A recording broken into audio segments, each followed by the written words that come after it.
Good morning বন্ধুরা, তোমরা সবাই কেমন আছো? আশা করি তোমরা সবাই ভালো আছো আর আমিও ভালো আছি। বন্ধুরা, তোমরা যদি নতুনরা ভিডিওটি দেখে থাকো তাহলে প্লিজ সাবস্ক্রাইব করে আমার বন্ধু হয়ে যেও, আর যদি পুরনো হয়ে থাকো লাইক কমেন্ট করো। দেখো বন্ধুরা, সকালে উঠেই আমি গরম জল করে নিলাম। গরম জল দুজনের জন্য করেছি, মেয়ের জন্য করেছি, আমার জন্য করেছি। এবার গরম জলটা আমি খেয়ে নেব, তারপরে সব কাজকর্ম করতে থাকবো। পুজোর জোগাড় করার জন্য ছাদে চলে গেছি ফুল তুলতে। ফুল তুলে ফুল, বেলপাতা, তুলসী পাতা সব কিছুই তুলেছি। দেখো আমি কত ফুল পেয়েছি আজকে। নীলকণ্ঠ, বেলপাতা সব তুলে পুজোর জোগাড় আমার হয়ে গেছে।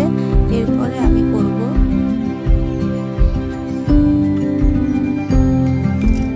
রান্না। কিন্তু রান্নার আগেই একটা কাজ করলাম। দেখো, পাড়াতেই এসেছিল পনির আর দই বিক্রি করতে। কোনোদিনও কিনিনি, কিনলাম আজকে দই আর পনির।